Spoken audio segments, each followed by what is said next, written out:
what am I grounded on? Like what's safe ground, right? Where's my identity? Is it in a game that could ultimately be taken away in light of a pandemic? You know what I mean?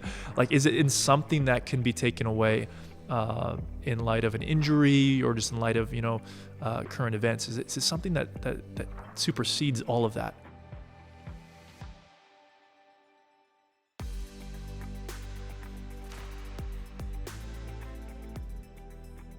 As the cities across the United States are feeling the impact of COVID-19, so are our churches. The very idea of church is changing rapidly in our communities. What can church be? And really, what is the church's purpose? I sat down with my pastor friend Colby to see what has changed in his church. Well, yeah, like pretty much everything. Pretty much now my ministry is from my living room, on my sofa, on my computer. That sounds kind of like the dream. You're just in your PJs all day. In my PJs, no, I wish. I feel like I can't do work unless I'm showered up and ready. Like Totally. I can't do anything. But just on pretty much my laptop, texting my members, FaceTiming, doing online Bible studies. Me and Pastor Jeff Kimmel just did an online Bible study last week. Just doing a bunch of stuff like that. Producing content for Instagram, for Facebook, just some of my old sermon sound bites and stuff like that. Just putting stuff together, trying to encourage people because this virus is contagious, but so is hope.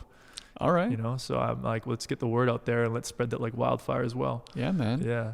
While many churches across the country are closed, Colby's wasn't even open yet. He was in the middle of church planting when the coronavirus hit. And so as the church's landscape is changing, so is the way that we start churches. So we were in the middle of church planting. We were going to do some like evening soft launch services in the summertime, starting in August. And now that's kind of been jeopardized because of all of this. Right. So now we're looking at, okay, when will the outbreak die down? And if it does die down, will we have a vaccine by then that we can actually start worshiping? Is it safe to have, 100 people in a room together, by the summertime? And so we don't know.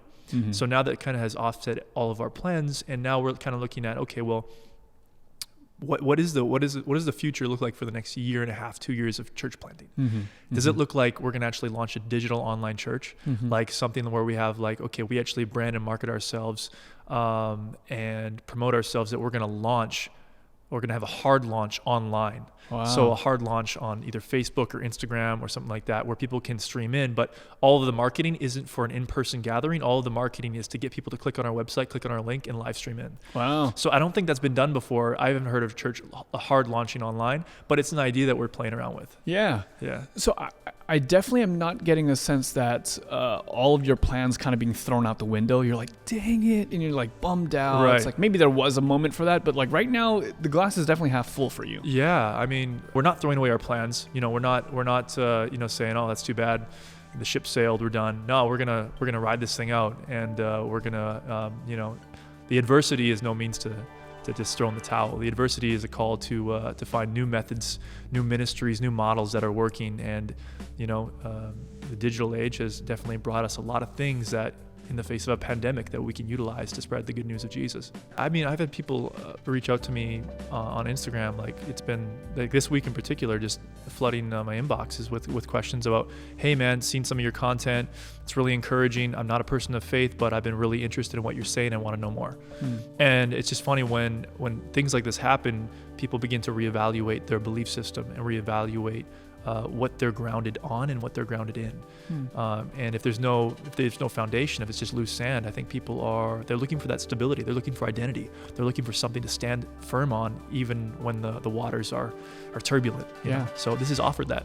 What do you think that they're seeing in your content or in your person? What do you think that they're seeing that causes them to be willing to reach out to you and send that message? I think it's hope. I think everybody is looking for hope. What is hope? Because I think sometimes we have this idea that hope is like, oh, I'm just crossing my fingers, hoping, like, hopefully mom will take me to Disneyland today, kind of a thing. And like, nope, doesn't happen. And so we feel kind of disappointed. We feel foolish when we hope for something and then nothing happens. Right. What is hope to you? I mean, for the longest time, man, basketball since I was 4 years old, like that was my ride or die. I put all my eggs in that basket. I'm very all or nothing. I'm an all or nothing person. It barely comes off. Yeah. I'm a very all or nothing person. So what happens is that I'm an obsessive, right? So it's almost an anxiety disorder, but at the same time, it's like it's a God-given gift because it allows you to really do well at whatever you put your mind to do, right? Because you're going to push yourself in doing it. And so with basketball growing up, that was my ride or die. I put all my eggs in that basket and just, pretty much ran my body through whatever it could so I could be the best player I could. But then at the end of the day, when your body starts to fail, right? When you get an injury or you have a significant, I messed up my ankle pretty good. All of a sudden the questions began to kind of circulate my thinking. Is like, hey, what am I grounded on? Like what's safe ground, right? Where's my identity? Is it in a game that could ultimately be taken away in light of a pandemic? You know what I mean? Like, is it in something that can be taken away in light of an injury or just in light of, current events? Is it something that supersedes all of that? And when I began to study the Bible, it pushed me kind of to this longing to know what is true. I think of Pilate's question to Jesus, right before his crucifixion, he asked him, what is truth? I think that there's a longing for that. And you have to find it for yourself. Like you have to dig deep and ask those questions. But once you find it, all of a sudden it's like everything in life that you encounter, everything you experience, it's all, whether it's good or bad, it's all under this girding, right? This foundation, this stability that no matter the winds or waves, what the storms look like that come your way, you're grounded, and your eyes are on the Savior, and you're walking on water. I think that is what we all want. We all desire to have that type of hope, that type of confidence, that type of. And when I came to Jesus, that's exactly what I had. I went from having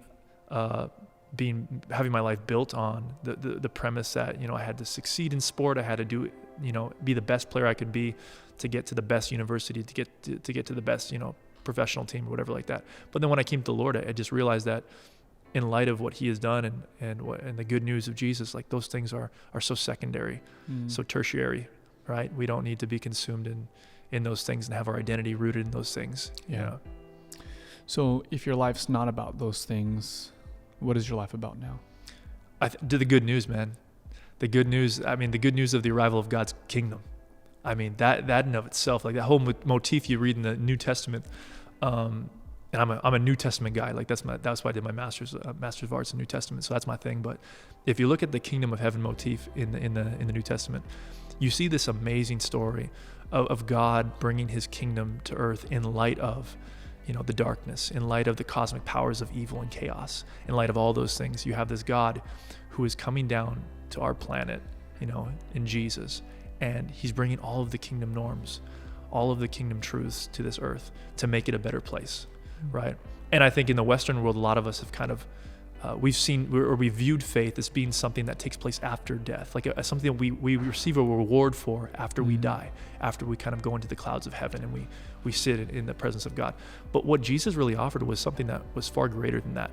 He actually offered us a new way of living, a new way of being, a new way of doing life on this planet to make the world a better place, right? So it's not so much about a later date. It's about how God's kingdom impacts the now, the here, the world today, right? And just what are we doing? Where are the Christians when world tragedy strikes? Where are the Christians? How are we stepping up to the plate and making the world a better place? How are we filling people with hope and encouragement? Yeah. What can we do now, and how can we bring the kingdom of heaven to our neighbors, our families, our friends, and our countrymen? For centuries, the obvious answer has been to invite them to church, but clearly, that's not possible today. After all, there is a contagious virus that has so many of us filled with fear and anxiety. But I think that the good news, as Pastor Colby so well put, is that the coronavirus isn't the only thing that is contagious. So is hope.